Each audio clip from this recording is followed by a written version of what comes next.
Hey everyone, welcome to Season 3, Episode 3 of the Centennial Podcast. We're here live. No, I'm just kidding, we're not live. But we're here with some topics for you. Man down, Colin White goes down with injury. And we're going to talk about what the injury status of Colin White has on the Sens roster.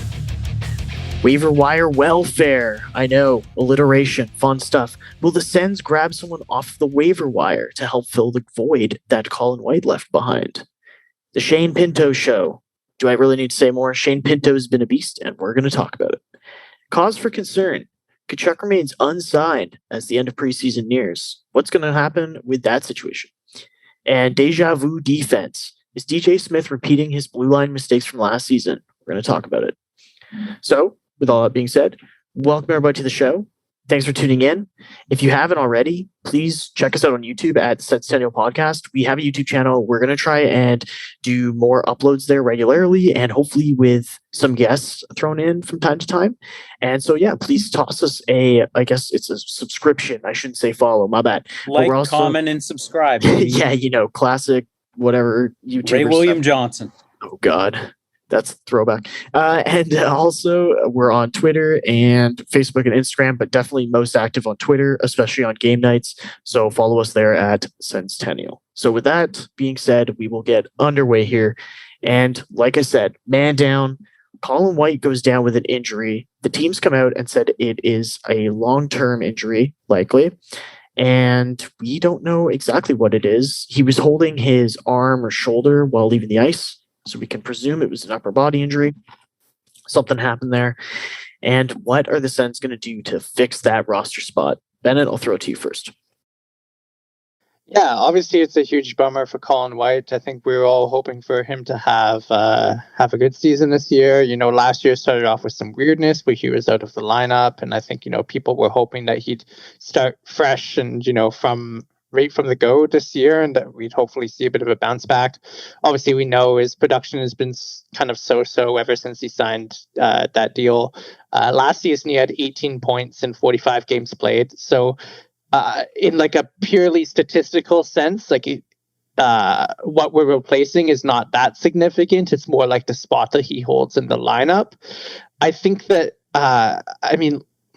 last year, he was kind of bounced between center and right wing, I think. I don't think he was fully centered the full season. He was actually, no, DJ Smith made it clear that he was going to be a center this season. He was going to be a center, yeah. Yeah. Well, I think we still have Kearney, and we know that Paul can play center too. So I'm not too worried about who's going to take his spot. Now, I think Paul certainly fulfills a role similar to Colin White, possibly a little bit better, especially he had a really great offseason this year with playing for Team Canada and stuff. Tierney, I think, is kind of to me occupies a more similar space to White, although White maybe has a bit more upside. But I don't think it's a huge deal replacing him in the lineup, but it's just a big bummer for him, and it's great to have options. And if playing him at center allows Paul to be on the wing or someone else to be on the wing, then that just gives the lineup up and down more options. And so yeah, it's too bad. Other Matt, what do you think? I think it's a certified bummer.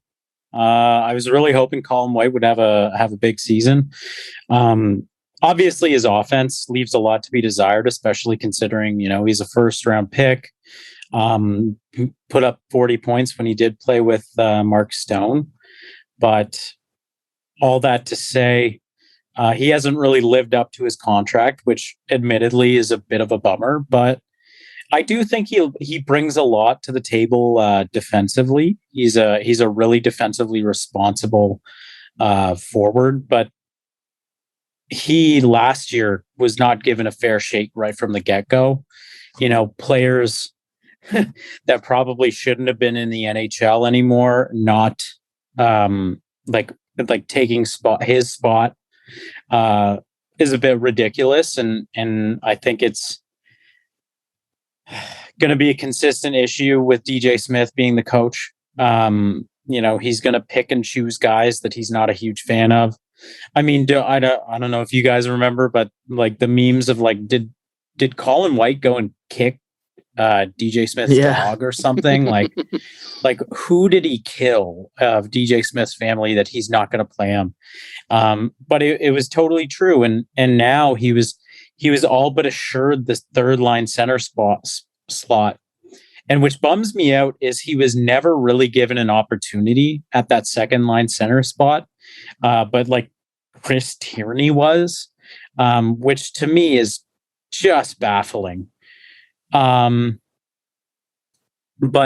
it's just frustrating. It really sucks to see that type of injury happen to Colin, especially when you really want him to have a good season. But Bennett seemingly has a theory as to this, so let's go back to him. I do. I have a theory. The Witch's Curse, which previously was focused on Logan Brown, has been transferred now that Brown has left the organization, and it's lashed itself on to the next color-named player in the room, which is Colin White. And so now, because when about to be given a big opportunity for him, he suddenly received like a long-term injury. So I think that the curse has been transferred, and until the curse is finally like exercised by like a licensed exorcist or something, it's gonna continue. All right, we started this with Colin White shoulder injury and ended it with exorcism. I'm glad we're on track here. Are you telling me that my theory is not relevant? Guys, why couldn't it have been like green in Latin, which is Del Zotto? You know what I mean? It's really too bad. Oh my god. Well, in general, I think it's just unfortunate because, like other Matt already said, he started off last year being scratched for what was it, like 8 or 9 games, something like that.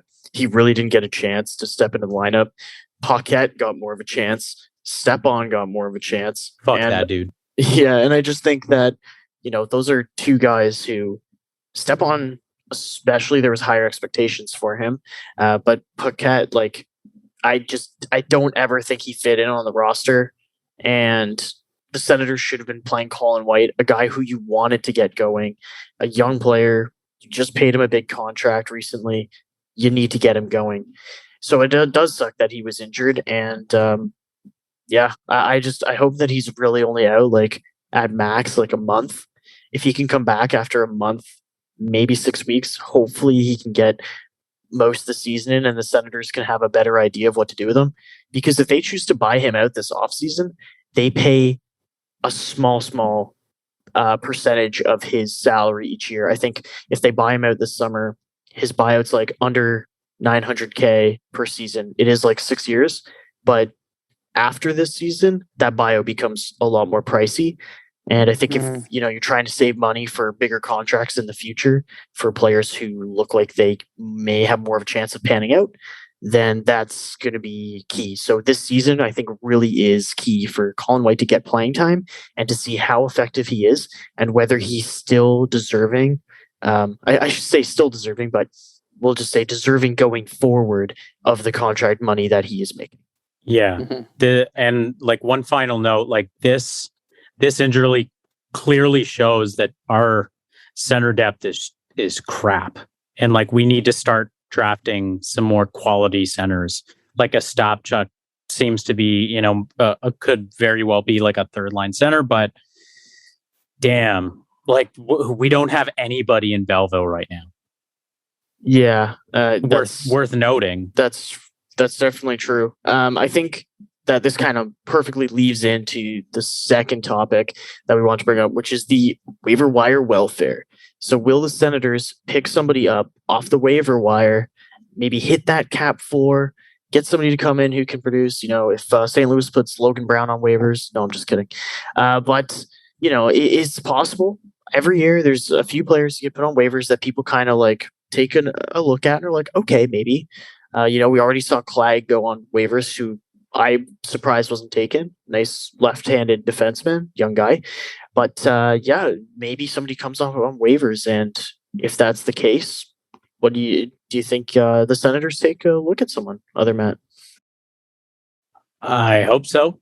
If it's even just like depth alone, because Belleville's center depth, as I said, is pretty like open. There's nobody of real importance down there. It would have been really nice if Ridley Gregg was able to go, but I mean that's the way of the road. But I mean with this injury, our centers are Norris and Pinto, which sounds great. Pinto's like 20, so that he's a young guy, and playing a second line center spot. Then you have Chris Tierney, who is way past his prime and is a shell of his former self. And then you have Andrew Agozzino. Like those are, and Bishop is hurt. Colin White's hurt. Nick Paul can step in. I was reading St. Louis fan said that Sanford played center a bit, but obviously you want to get a guy who's like a dedicated center. Exactly. Like you want to have these people that are dedicated centers as opposed to the fact that you have to shift a winger who hasn't played center in a while to center. And hell, if you were going to do that, try out Stützle at that point. I mean, you have a guy who has played center there, and you drafted him with the hopes that he would turn into a number one center. At least try him if you're really worried about center depth. But I do remember, last year, a lot of quality players went on the waivers, especially after final cuts. Like, Josh Ho-Sang was there, who's probably going to make it with the Toronto Maple Leafs, and good for him. I really hope he does. Oliver Shillington, quality defenseman in Calgary, who's probably going to get bumped out because of Eric fucking Goodbranson, which is baffling, but here we are. Guys like that, you're going to see like struggling to stick, and it would be really nice if Ottawa could pick up a quality piece like that, like they did Mete last year. So I hope something comes out of it. If there's nothing worthy, obviously don't go for it, but they're probably kicking themselves for not maybe going and getting a center, and now seemingly rushing Shane Pinto, because like there's no other choice at second line center. I don't really know. Well, you know what? We'll get to Pinto, so I won't comment on that yet. Yeah. But I don't know necessarily if Pinto is being rushed or if he's just handling the assignments that he's being given. But yeah, fair. Bennett, I'll let you chime in about anything waiver wire. Yeah, I mean, I think smart NHL franchises use every possible means available to augment their players, and it means watching waiver wires. It means watching college guys who are coming out and who are unsigned and stuff like that. So they absolutely have to be paying attention. That's how we picked up Mete last year. I think was off the waivers, right? So that decent players do become available, and I think the Sens are gonna have to be keeping an eye on it. That being said, do I think that they will? Like, I don't know. It's tough to say. I think they might feel that they have just enough within the organization to cover it in the short term, and then eventually he will come back. There's also, I still wouldn't be totally surprised if like they go out and make like a trade to acquire like a veteran center at some point in the early end of this season. I still think there's like a possibility of that happening. So yeah, we'll see what ends up happening. Remember earlier this summer when people were telling the Sens, or not telling the Sens, but kind of advocating on Twitter for the Senators to go and trade for Adam Henrique?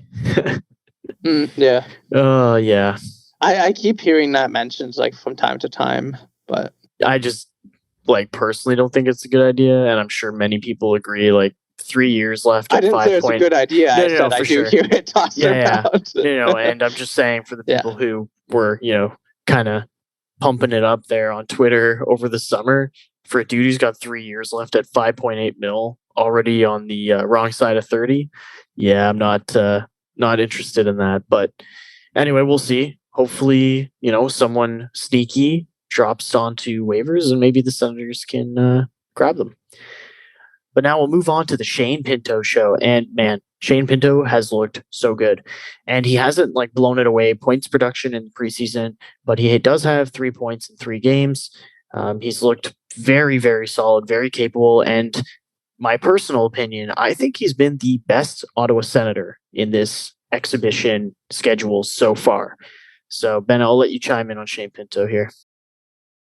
Yeah, I mean, I think we're all high on Pinto. I don't think that's news to any of our listeners. I mentioned that he stood out at the inter-squad game the other weekend. We know that he stood out in the preseason games against other NHL teams thus far. We know that he has a good skill set. He works really hard in his own end, and he was.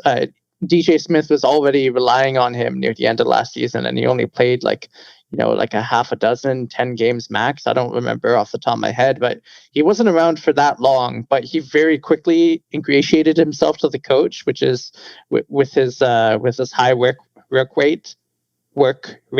Sorry, my list coming through. He DJ isn't like necessarily the easiest coach in the world to impress. He does have. He is particular about what he wants to see from players, especially young players. But you know what, Pinto did it, and it seems that he's still doing it. And I think we all expect now that the number 2 center spot on the team is his, unless if they really, really want to shove Tierney in there, like shoehorn him in, maybe as means of like pumping his trade value. But at this point, I don't. I think that's the only way that I'd see him not get that spot. You're just trying to gas him up because you said he was going to overtake Norris as the 1C this year in your spiciest take last episode. Yeah, listen, I mean, you gotta swing big on these takes. I mean, like, no one's gonna, if I just been here and been like, oh, Pinto's gonna have a great season, then no one's gonna remember.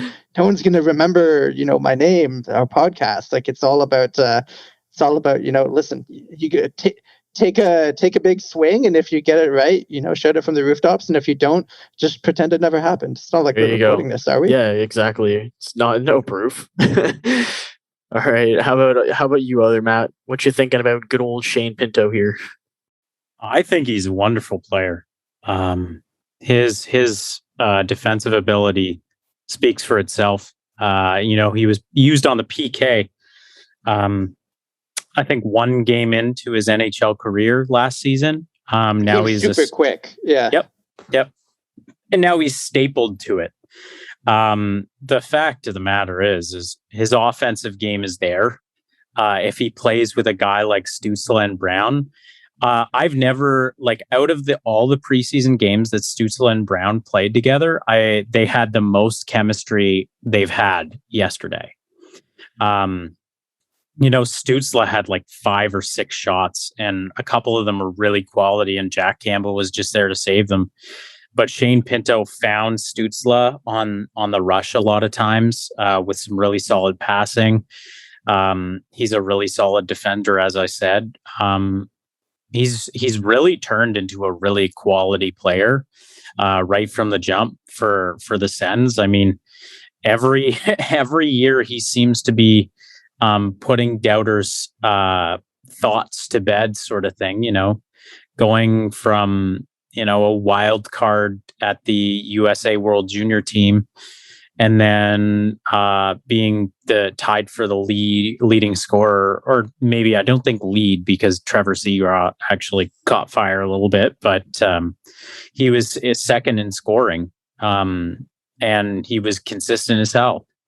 Then the next year he goes and makes the NHL and becomes a penalty kill specialist, and is half a point per game player, and his ceiling just keeps rising, and it's really weird. But I mean, Bennett could very well have a goddamn point, and imagine if we had 2 first line centers in Pinto and Norris, and that was just a good problem to have. Then especially especially 2 guys who can play power play, penalty kill, and are still effective 5-on-5. Yeah. And you just let them cook. You know what I mean? So, overall, I love Shane Pinto's game. I think he's an excellent player, and I'm really excited to see what he can do on the second line with quality players. For sure. So let's move on to the topic that nobody wants to talk about. It's been beaten to death, but Tkachuk. Brady Tkachuk, still unsigned. there's all sorts of speculation in the media, stuff that Tkachuk only wants a bridge contract and that the team only wants a 7 or 8 year deal, that the Senators didn't call Brady Tkachuk for 4 or 5 days at one point during the contract negotiations. There's been all kinds of stuff, whether it's over signing bonuses, not over signing bonuses, structure, all kinds of stuff. So really, do you guys think there's like a set time where Brady needs to be on this team? Is there any turnaround on your beliefs, whether he should be captain or not? I kind of want to get your guys' insight into the situation and what you think it means to you as a fan, but also to the team. So, Other Matt, I'll kick it off with you for this one. As you said, it's been beaten to death. I don't know where else we can go until he signs. He is a excellent player and deserves to get paid. Bennett has been very vocal about his absolute, like, the top that he is willing to pay is $8 million. And for a guy who's put up 44 points, I don't disagree. But if he signs a bridge contract, I know a lot of people are like, oh, he wants out if that's the case. You could look at it like that, but you could also look at it like he wants to bet on himself and thinks he could be worth more than $8 million in 3 years. And I don't see how he could be, especially if the salary cap goes up.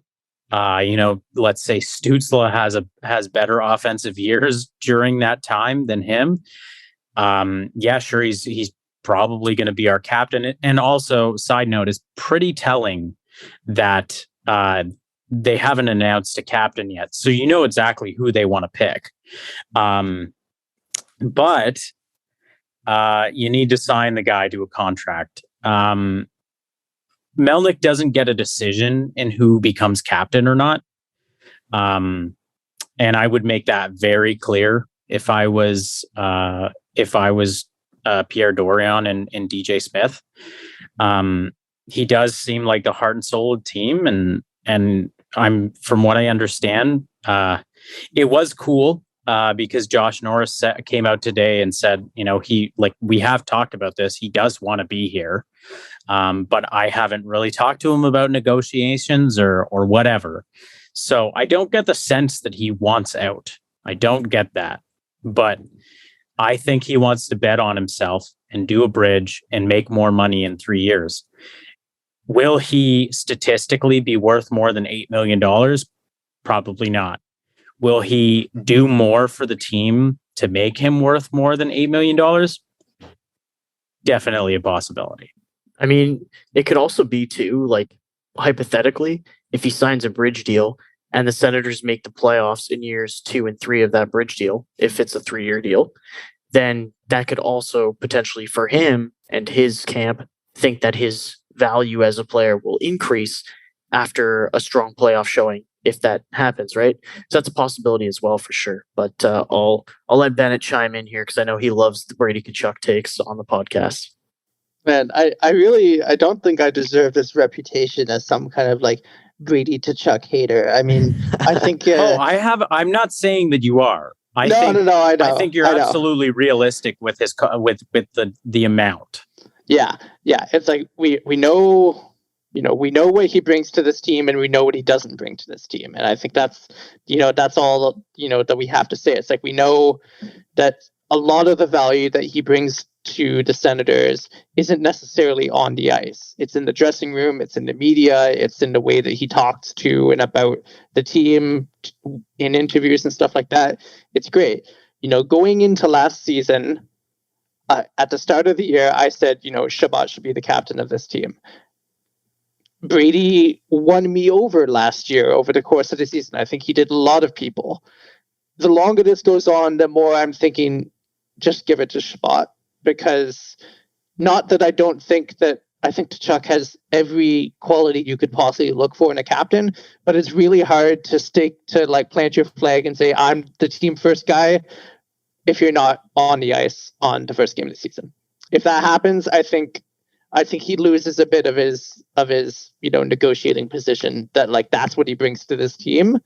Because if you continue to hold out, and I recognize he's an RFA, he doesn't have a lot of means at his disposal to negotiate. It's either hold out or go to the fucking KHL or something. And it's so I get it. I mean, I understand why this is happening. We've heard through the media. It's the Tkachuk family are really pushing for him to play hardball. We all know that. We don't need to relitigate that. But we all want him to sign. We all want him to step up and lead this team, and whether he's wearing the C or not.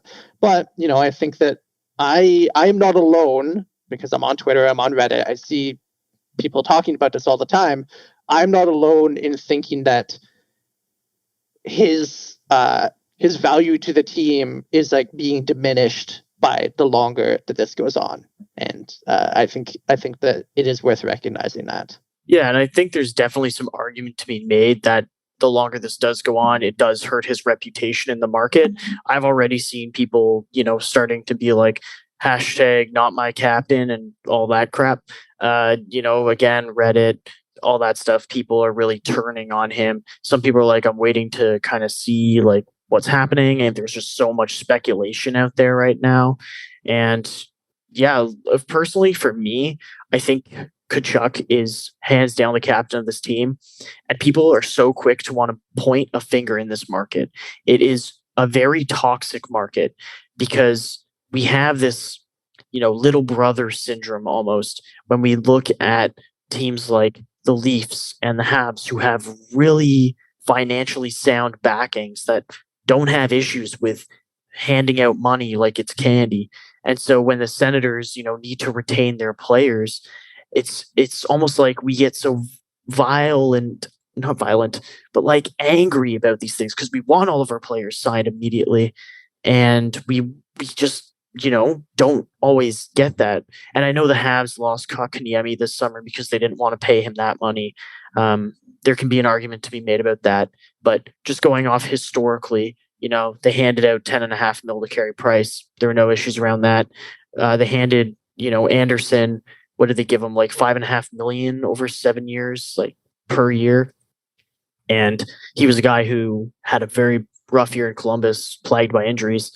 And the Senators seem a lot more reluctant to give out those bigger contracts, right? Which I think is why everyone was surprised when Shabbat got that 8x8. Everyone's like, holy crap, we actually signed this guy long-term to big money. So all that to say, I know I'm kind of getting off point. Essentially, I don't think that this hurts Brady Tkachuk's reputation. I think if we really look at it, Brady Tkachuk is one wheel in the cog that is Craig Oster, Keith Tkachuk, and Matthew Tkachuk. Matthew Tkachuk was the one who went public and said that Brady was being a little too nice and that they needed to make him more cutthroat. So to me, what does that say? That says, I never want Matthew Tkachuk on my team. One. Two, it tells me Brady Tkachuk, of the three Tkachuks that could have made their way through the Senators, is the only one that I am happy has touched the organization. Three, Ottawa has dealt with Craig Oster on several big contracts, and they haven't really gone the Senators' way. So what does that tell me? All of these factors contribute to a very tough negotiation on both sides. I think the Senators really understand what Tkachuk needs to that locker room. His production, I think, will only get better as this team grows. And I think that it's one of those contract situations where you want to get it done, but you need Brady to kind of, step up in a way and also want to create that link. You need, it's just a both party thing. Both parties need to be like, you know what, we need to get this done. And whether it's bridge, whether it's long term, just get it done. Everybody knows he's the captain. And that's just it for me. And Ben, I know you wanted to make another point, so I'll stop rambling. Yeah, just one final point. And again, to reiterate, the biggest, fattest asterisk you can imagine. None of us know what is to hold up with these talks. don't know if it's term. We don't know if it's money. We don't know if it's bonuses. We don't know if it's trade protection. We have nobody has any insight. None of the journalists on Twitter, none of us sitting here, with our podcasts. So all it is to say, we don't know what the holdup is. But, if it does turn out, it comes out, maybe a deal gets signed, maybe it doesn't, and it comes out, 6 months later that, we're signing bonuses or something, then we know exactly where the problem lies, and it's right at the very top. Again, as it always is when we're in this situation. So, there's been a lot of positivity in the last couple of years as the direction of the team. We kind of bottomed out. We're starting to bounce back a bit. We're building this new identity. All that stuff is great. Until Melnyk is gone, or until he learns to shut the hell up and open his wallet and just leave the rest of us alone, these things aren't going to go away. It was great that we signed Shabbat to that long-term deal right away, and it was super easy, and that's great. We hope that happens with the rest of, our young core. But if it doesn't, then there's one common denominator throughout this whole thing. Yeah, I think that's a great way to end it, actually. And hopefully next week when we record an episode, this won't have to be a talking point. We all hope so. Yeah. So we'll move on to our final topic here, Deja Vu Defense. So is DJ Smith making the same mistakes that he made last year? Last year, the Senators had Coburn, Josh Brown, who else? Riley, and Riley did turn it around. I will put that out there. But initially, the defense that was out on the ice was not good. And this year, again, it seems like, the Senators went out and they signed Del Zotto. And in training camp so far, he's looked not very good. He's probably been one of the worst Senators defensemen. Zaitsev also has looked a little rough, but Holden's been a good surprise. But it kind of is that whole argument is, DJ really going to play the players off their merits and what they've shown in preseason, or is he going to give way to Michael Del Zotto and, guys like Nikita Zaitsev if they don't play better than like Brandstrom or Mete or Holden or Josh Brown, in the preseason? So, Bennett, I'll start with you. What do you think about the defense situation? Well, if he isn't consciously trying to repeat the mistakes of last year, it sure as hell looks like it. And I don't really have too much to add other than what you've already said. I mean, we know who the stronger defensemen with the biggest upside are in this organization, and we know who isn't. And last season, it started off with seemingly all of the wrong guys playing for the first 10 games, 15 games before they finally figured it out. And, we're fortunate this time. Zub is a lock, and he wasn't at the start of last year, but he's a lock now. So DJ Smith is capable of recognizing just guys that are just head and shoulders better than their competitors and putting them in night after night. I don't want to make it sound as if he's completely unreasonable. It's we know that he could be hard to please at times, especially when it comes to young players like Brandstrom, for instance, who has had a hard time impressing DJ in his tenure as coach. That being said, we know that he's not unreasonable. If someone blows him away and performs to his expectations night after night, he will play.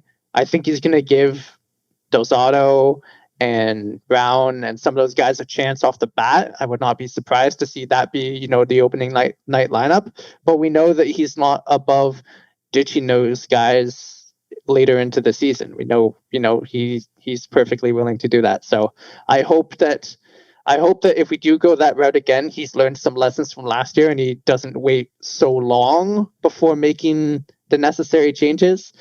Does anybody else recall the Goodbranson shift timer clocks that would appear in Sens broadcast last season, like the friggin' Armageddon clock or something? And just they'd throw it up at Goodbranson shift timer a minute 30, and I'd just go get a drink, and then seconds later I'd hear goal for the Toronto Maple Leafs. It'd just be fucking hell, man. So I hope to avoid a Del Zotto shift timer clock, kind of a thing this year. Yeah, for sure. What do you think, other Matt? Yeah. I know it's happening. I know Great insight. I know it's appreciate happening. He's gonna play people off of merit again. A guy like Brandstrom is gonna get screwed. I think he's gonna be this year's Colin White. And like this is my biggest problem with him. I don't think he plays the best players available. He doesn't. And last year showed that. And his like forcing of a square peg going into a circular hole with Delzato on the power play shows that he just wants to do the same thing over and over again. Like Brandstrom's offensive game alone should offset Delzato 100%. Sure, Brandstrom has defensive deficiencies. I see more of Delzato's happening than Brandstrom's, and that's just the reality. Same with Josh Brown. Josh Brown has not had a great preseason. He's looked fine, but he hasn't to me won a spot. To me, he hasn't played better than Brandstrom, Mete, and Holden. He hasn't. Yeah. So those are the two guys, and they were paired together. Delzato and Brown were paired together in practice today. So full well that Holden is not coming out. Like he's played that well, so he's steady. He has looked good, and the fact is Holden deserves to play. And the fact is Brandstrom does too. And so you start the best players available, and if they falter, sure, go with Michael Delzato and Josh Brown. But I tell you right now, if they go with the guys that were in those pairings and keep those pairings together, Delzato and Brown are not getting into a game. On that note, that wraps up this week's episode. Gone so soon. I don't know, man. Topics flew by, time flew by, and we're already at the end. So thanks everybody for tuning in so far. Thanks for listening to us drag on about the Tkachuk track situation. I know it's a very hot topic right now for everybody listening. So thank you so much. Like I said earlier, plug the social medias at Centennial. You can find us wherever. The Centennial Podcast on YouTube. We appreciate all your support, and we'll be back next week with another episode. Thanks so much for listening, guys. Go Sens, go! Go Sens, go, baby!